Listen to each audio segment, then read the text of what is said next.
জুমার দিনে দোয়া কবুল হয়। আল্লাহর হাবিব বলেন একটা সময় আছে জুমার দিন দোয়া করলে কবুল করে কে?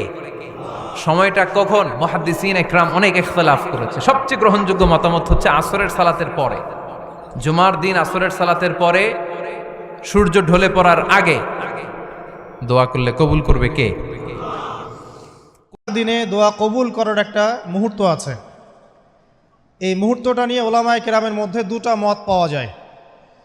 একটা হলো ইমাম খুতবা শুরু করার পর থেকে নিয়ে নামাজ সালাম ফেরানোর আগ পর্যন্ত এই সময়টুকু দোয়া কবুলের সময়।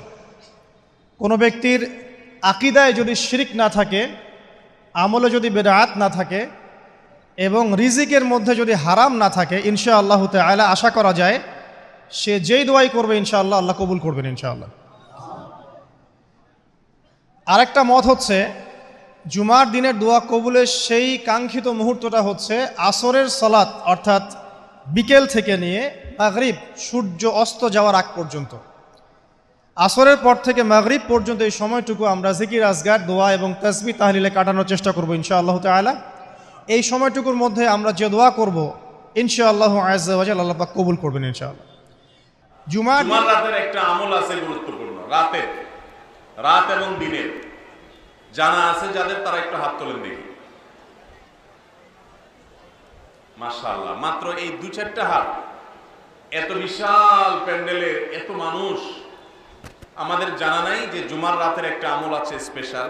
আমি কি বলে দিব সেটা? আমি বলতে পারি একটা এগ্রিমেন্ট, একটা চুক্তির ভিত্তিতে। চুক্তি হলো প্রত্যেক বৃহস্পতিবার সন্ধ্যার পর থেকে নিয়ে এই আমলটা করবেন। খুব সহজ আমল, শুধু 2 ঠোঁট ব্যবহার করলেই হবে এবং মুখস্থ, আপনারা সবাই জানেন, নতুন কিছু না। করবেন তো ইনশাআল্লাহ? ভাইরা আমার, আমলের অভ্যাস গড়ে তুলতে হয়, সারা জীবন একভাবে চলতে হয় না। আলাম ইয়ানিল্লাযিনা আমানু আন তাখশা কুলুবুহুম লিযিকরিল্লাহ। ঈমানদারদের কি এখনো সময় হয় নাই যে আল্লাহর জিকিরে তাদের অন্তরগুলো একটু বিগলিত হবে? আর কত ভাই, কত বৃহস্পতিবার রাত আপনার জীবনে চলে গেছে, আপনি জানেনও না যে এই রাতের একটা গুরুত্বপূর্ণ আমল প্রিয় নবী সাল্লাল্লাহু আলাইহি ওয়াসাল্লাম বাতলে গেছে। আপনি জানেন আমলটা, আপনারা এখানে যতজন আছেন সবাই জানেন, জানেন না এমন একজনও নেই, সবাই জানেন আমলটা এরকম একটা আমল, কিন্তু সে আমলটা যে এই সময় করতে হয় হয়তো জানেন না, অথবা জানেন কিন্তু আমল নাই। আমলটা হলো ভাইরা দুরূদ পাঠ করা। দুরূদ জানি না এমন কোন মানুষ আছে এখানে? নবী করিম সাল্লাল্লাহু আলাইহি ওয়াসাল্লাম জুমার রাত যখন শুরু হয়, অর্থাৎ বৃহস্পতিবার সন্ধ্যার পর থেকে নিয়ে শুক্রবার সন্ধ্যার আগ পর্যন্ত এই 24 ঘন্টা সময় দুরূদ পাঠের জন্য নির্দেশ করেছেন এবং বলেছেন, কারণ সালাতুকুম মারুদাতুন আলাইয়া, তোমরা যে দুরূদ পড়ো আল্লাহর ফেরেশতারা সেটা আমার সামনে পেশ করে এবং বলে অমুক জায়গা থেকে, আপনি সুবর্ণচর থেকে করছেন, তো আল্লাহর ফেরেশতা বলবে যে হে আল্লাহর রাসূল, সুবর্ণচর থেকে বাংলাদেশের ওই থানার ওই উপজেলার ওই গ্রাম থেকে অমুকের ছেলে অমুক আপনার প্রতি দুরূদ প্রেরণ করেছে। নবীজি সাল্লাল্লাহু আলাইহি ওয়াসাল্লামের কাছে উপস্থাপন করা হবে। অতএব আমরা এই জুমার রাতের আমলটা করব তো ইনশাআল্লাহ?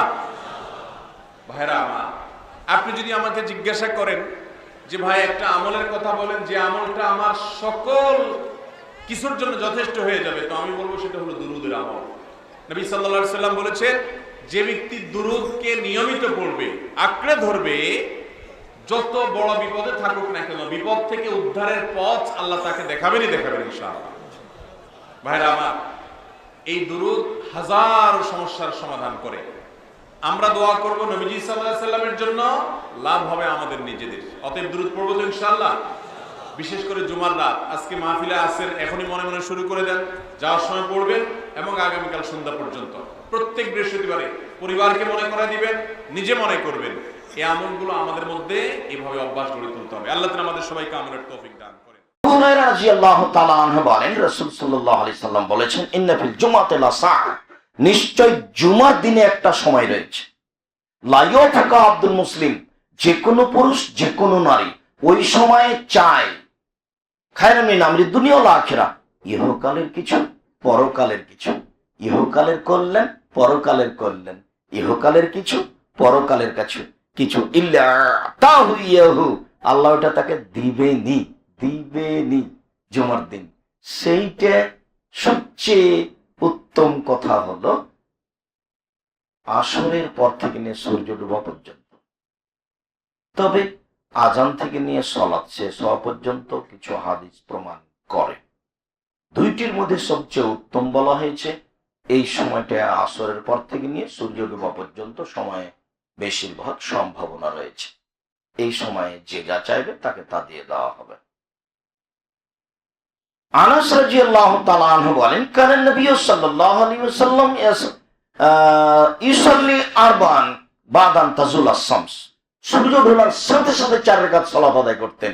সূর্য ঢোলার সাথে সাথে একবারে 12টা, এখন 12টা 5 এরকম সময় 4 রাকাত সালাত আদায় করতেন। তিনি বলতেন, ইন্না সাতুফতাহু আবওয়াবুস সামা, এইটা একটা সময় এখন আকাশের সব দরজা খুলে দেওয়া হয়েছে। আমার মন চায়, আমাকে ভালো লাগে, আমার মন চায় আয়াসাদালি আমালুন সালেহ, আমার কিছু ভালো আমল উপরে চলে যাক, আমার কিছু ভালো আমল উপরে চলে যাক। যার কারণেই তো সূর্য ঢোলার সাথে সাথে আমি 4 রাকাত সালাত আদায় করি। এখন সব দরজা খুলে দেওয়া হয়েছে। জুমার দিনে আমি 3টা কাজের কথা বলবো স্পেশালি। সেটা হলো বেশি বেশি দরুদ শরীফ পড়তে হবে। জুমার দিনে বেশি বেশি দরুদ পড়তে হবে, কারণ নবী করিম সাল্লাল্লাহু আলাইহি ওয়াসাল্লাম বলেছেন, জুমার দিনে নবী সাল্লাল্লাহু আলাইহি ওয়াসাল্লামের উপরে যে দরুদ পড়া হয় এগুলো তার কাছে পেশ করা হয়, তার সামনে উপস্থাপন করা হয়। কেউ সালাম দিলে নবী করিম সাল্লাল্লাহু আলাইহি ওয়াসাল্লাম তার জবাব দিয়ে থাকেন। এখন এই জবাব কিভাবে দেন এটা সম্পূর্ণ আল্লাহ পাকের ব্যাপার। এটা নিয়ে আমাদের বৈজ্ঞানিক ব্যাখ্যার দরকার নাই। আমরা বিশ্বাস রাখবো নবী সাল্লাল্লাহু আলাইহি ওয়াসাল্লাম জবাব দিয়ে থাকেন সালামের। আমরা আত্মা কাকে বলে জানি না। আত্মার কি কোনো বৈজ্ঞানিক ব্যাখ্যা আছে? স্বপ্ন দেখি মাঝে মাঝে আমরা, স্বপ্ন সত্য হয়। অনেক সময় অনেকের স্বপ্ন সত্য হয়, কোরআন তার সাক্ষী। অনেক সময় অমুসলিমের স্বপ্ন সত্যি হতে পারে, কোরআন তার সাক্ষী। ইউসুফ আলাইহিস সালাম জেলখানায়, মনে আছে? 2 জন ব্যক্তি স্বপ্ন দেখলেন, একজন শরাব পান করাচ্ছেন মনিবকে, আরেকজনের মাথার মধ্যে রুটি, এখান থেকে পাখি রুটি খেয়ে চলে যাচ্ছে। এই 2 জন ব্যক্তি কিন্তু অমুসলিম, মুসলিম নন। তারপরে ইউসুফ আলাইহিস সালাম বললেন, একজন নিষ্কৃতি পাবে এবং তার মালিককে সে শরাব পরিবেশন করবে, সে মুক্ত হয়ে যাবে সামনেই, অচিরেই। আরেকজন ব্যক্তি তোমাকে শুলদণ্ড দেওয়া হবে, তোমার মাথার মধ্যে যে মগজ আছে এটা পাখি এসে খেয়ে ফেলবে। কুদি আলামর, এটা হয়ে গেছে, এটা আল্লাহর পক্ষ থেকে ফয়সালা। তাহলে এই স্বপ্ন মিথ্যা ছিল না সত্য? তো এই স্বপ্নের বৈজ্ঞানিক কি ব্যাখ্যা আছে? বিজ্ঞান কি এই পর্যন্ত যেতে পারবে? নাই। অতএব সব কিছুর বৈজ্ঞানিক ব্যাখ্যা খুঁজতে হবে না। নবী সাল্লাল্লাহু আলাইহি ওয়াসাল্লাম বলেছেন, নবী সাল্লাল্লাহু আলাইহি ওয়াসাল্লামের প্রতি দরুদ পাঠ করা হলে এই দরুদগুলো সংগ্রহ করার জন্যে 1 শ্রেণীর ফেরেশতা আছেন, স্পেশাল ফেরেশতা, মালায়েকা। আমি যেটা বলতে চাচ্ছিলাম, জুমার দিনে বেশি থেকে বেশি নবীর উপর দরুদ পাঠ করতে হবে। কোন দরুদ পাঠ করব? একটা সংক্ষিপ্ত দরুদ আছে, পড়তে পারি আল্লাহুম্মা সাল্লি ওয়া সাল্লিম আলা নবিয়িনা মুহাম্মদ, এটা পড়তে পারি। আরেকটা আছে আল্লাহুম্মা সাল্লি আলা মুহাম্মাদিন ওয়া সাল্লিম, এটা সংক্ষিপ্ত। আর যদি আপনার সামনে নবীর নাম উচ্চারণ করা হয় বলবেন সাল্লাল্লাহু আলাইহি ওয়াসাল্লাম। অথবা সবচেয়ে সেরা দরুদ হচ্ছে দরুদ ইব্রাহিম, আল্লাহুম্মা সাল্লি আলা মুহাম্মদ ওয়া আলা আলি মুহাম্মদ কামা সাল্লাইতা আলা ইব্রাহিম ওয়া আলা আলি ইব্রাহিম ইন্নাকা হামিদুম মাজিদ। আল্লাহুম্মা বারিক আলা মুহাম্মদ ওয়া আলা আলি মুহাম্মদ কামা বারাকতা আলা ইব্রাহিম ওয়া আলা আলি ইব্রাহিম ইন্নাকা হামিদুম মাজিদ। এটা প্রথম আমল, জুমার দিনে করবেন। এছাড়া প্রত্যেক দিন সকালে 10 বার এবং সন্ধ্যায় 10 বার করে দরুদ পড়বেন। তাহলে কি হবে? ইনশাআল্লাহ তাআলা আপনি, আমি, আমরা সবাই কিয়ামতের মাঠে নবী সাল্লাল্লাহু আলাইহি ওয়াসাল্লামের সুপারিশ পেয়ে যাব ইনশাআল্লাহ। সুপারিশ সম্পর্কে একটা হাদিস শুনিয়ে দেই, যথেষ্ট হবে ইনশাআল্লাহ। নবী সাল্লাল্লাহু আলাইহি ওয়াসাল্লাম বলেছেন, আমার উম্মতের যে ব্যক্তি